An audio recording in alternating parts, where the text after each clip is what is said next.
नवादा का day care centre दिव्यांग व मंदबुद्धि बच्चों के लिए वरदान बना हुआ है। केंद्र सरकार की इस योजना से नवादा में संचालित हो रहे डे केयर सेंटर में प्रतिदिन दर्जनों की संख्या में ऐसे मंदबुद्धि बच्चे आते हैं जो न तो बोल सकते हैं, न ही उनका शारीरिक क्षमता विकसित हो पाया है। वैसे बच्चों के अभिभावक उन्हें लेकर इस केंद्र पर पहुंचते हैं।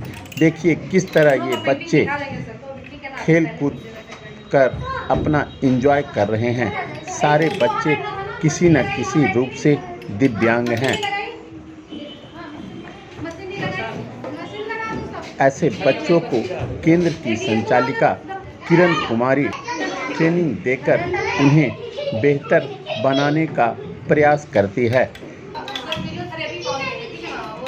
ऐसे बच्चे तो बिल्कुल सिर्फ और सिर्फ किरण कुमारी की बातें ही सुनती है। जैसे जैसे वो बोलेगी ये बच्चे बिल्कुल वैसे ही करेंगे।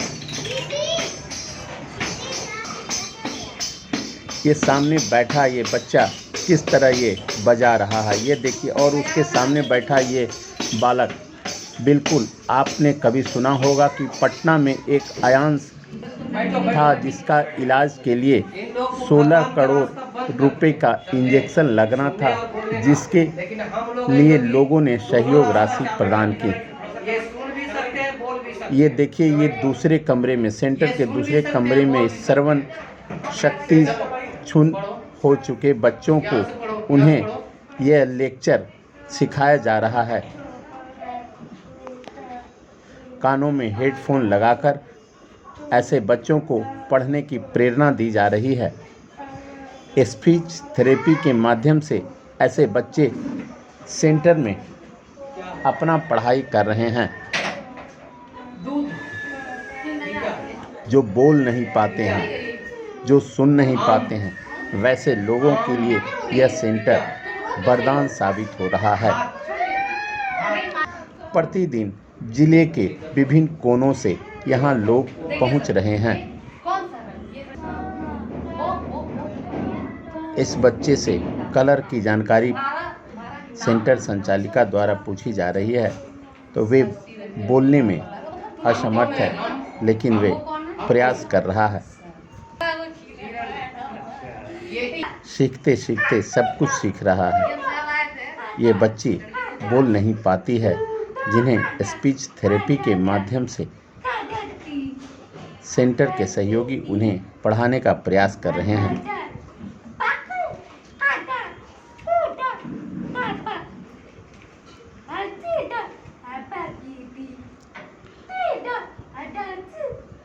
इन बच्चों को सुधरते देख, बनते देख, उनकी आवाज़ वापस आती देख केंद्र के संचालक काफ़ी खुश होते हैं। वे कहती हैं कि केंद्र सरकार की इस योजना ऐसे बच्चों के लिए फलीभूत हो रहा है, कारगर साबित हो रहा है कि ऐसे बच्चे इसका लाभ ले रहे हैं। निःशुल्क सारी सुविधाएं उपलब्ध होती है। कई बच्चों को पैसे भी मिलते हैं, तो कुछ को ट्राईसाइकिल भी मिला है।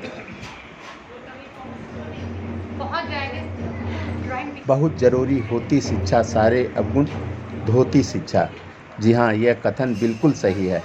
ये छोटी सी बच्ची जो बोल नहीं पाती है, लेकिन ये भगवान श्री कृष्ण की पेंटिंग, तरह तरह की पेंटिंग बनाकर अपने कला हुनर का प्रदर्शन करती है। श्रवण बाधित बच्ची यह है, और कई तरह की राधा कृष्ण की पेंटिंग, किसी व्यक्ति की पेंटिंग, ये अपने दादा दादी की पेंटिंग, तरह तरह की पेंटिंग ये तैयार कर रखे है। ये मोर की पेंटिंग, और जो बनाती है उसे वो याद रखती है। बिल्कुल इसी के द्वारा बनाया गया ये पेंटिंग।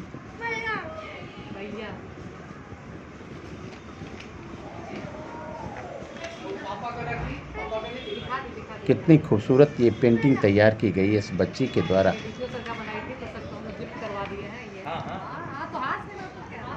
ये डीपीओ जमाल मुस्तफ़ा का पेंटिंग इस बच्ची के द्वारा बनाया गया है। शिक्षा विभाग के डीपीओ जमाल मुस्तफ़ा हैं। उनकी पेंटिंग भी बच्ची द्वारा बनाकर उन्हें सफ्रेम भेंट किया गया था। समग्र शिक्षा विकास योजना के तहत ये केंद्र संचालित हो रही है। बच्चों को थेरेपी के साथ साथ बौद्धिक विकास भी किया जा रहा है। यहाँ क्यों आए? सुनिए क्या कहते हैं उनके गार्जियन। क्या हुआ है बच्ची को? कान से सुनते हैं, कान से सुनती नहीं है। बोलते नहीं हल्का। तो यहाँ इलाज उसका होता है? हाँ, फिजियोथेरेपी होता है? स्पीच थेरेपी हो रहा है? यहाँ पढ़ाई होती है। फ़ायदा है उसे? हाँ, पहले से बेहतर है?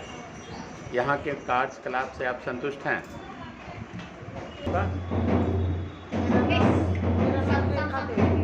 कहाँ से आप आते हैं?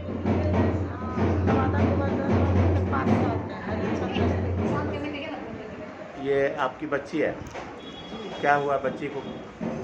बच्ची से नहीं बोलती थी पहले से। अच्छा तो हम बताते थे। हाँ, वो भी सही बात। पढ़ाने के लिए तब सीखी। खुद सीख गई है? पढ़ाई लिखाई भी की है? हाँ, पढ़ाई लिखाई तब की। यहाँ के बारे में कैसे पता चला आपको? काम के मशीन भी बहुत बार मिलाया। पैसा नहीं लगा है? नहीं। इस सेंटर पर ग्रामीण इलाकों से भी से आप संतुष्ट हैं? प्रतिदिन कैसे आपको ऐसे पता चला बच्चे कि यहाँ पहुंच ये रहे होता है? हैं। कौन बताया? लेकिन केंद्र की संचालिका का भी मानना है कि इसका बेहतर तरीके से प्रचार प्रसार नहीं हो पा रहा है, जिसके कारण जितने बच्चे यहाँ पहुँचने चाहिए वे नहीं पहुँच पा रहे हैं, उनका लाभ नहीं मिल पा रहा है। इसको पढ़ाने के लिए लाओ, हम लाते थे। ये छोटा बच्चा ये भी बिल्कुल दिव्यांग है, कुछ बोल नहीं पाता है, बोलने से लाचार है। ऐसे बच्चों को यहाँ स्पीच थेरेपी के माध्यम से उसे बुलवाने का प्रयास किया जाता है, उसकी आवाज़ वापस लाई जाती है। ये देखिए मानसिक रूप से विक्षिप्त है, लेकिन ये मैडम की बात, केंद्र संचालक की बात पर किस तरह गाने पर डांस कर रहा है।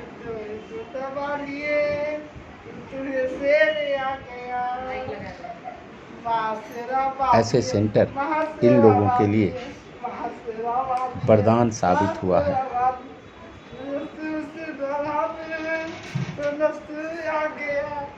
वर्ष 2014 से ये सेंटर शहर के पुराने जेल रोड स्थित नगर मध्य विद्यालय के प्रांगण में संचालित है। काफ़ी सुविधाएं यहाँ उपलब्ध कराई गई है। सारे बैठे हुए बच्चे किसी न किसी रूप से दिव्यांग हैं और ये उनके परिजन हैं। ये बच्चा शरीर से लाचार है, परंतु दिमाग से काफ़ी इंटेलिजेंट, IAS बनना चाहता है, देश के लिए कुछ करना चाहता है। इसी बच्चे का छोटा भाई है जो अयांश की तरह है, न बोल पाता है न बैठ पाता है। उस बच्चे को भी प्रत्येक 3 महीने पर 12 करोड़ रुपए का इंजेक्शन लगता है। यह इंजेक्शन केंद्र सरकार की पहल पर अमेरिकी सरकार द्वारा मुंबई के एक अस्पताल में दी जाती है, परंतु नवादा से मुंबई आने जाने का खर्च वहन कर पाना इन अभिभावकों के लिए काफ़ी मुश्किल भरा कार्य हो जाता है। फिर भी ये देश की केंद्र सरकार की तारीफ करते हैं, सराहना करते हैं, जिनके प्रयास से ये सुविधा मिल पा रही। यही बच्चा है और इस छोटे से बच्चे 1.5 साल का बच्चा ये खड़ा नहीं हो पा रहा, इसे थेरेपी किया जा रहा है। किस तरह से इसे एक्सरसाइज कराकर आप देख रहे हैं द नवादा न्यूज़ चैनल को अब तक आपने लाइक व सब्सक्राइब न किया है तो जल्द से जल्द लाइक व सब्सक्राइब कर दें। आप देख रहे हैं द नवादा न्यूज़।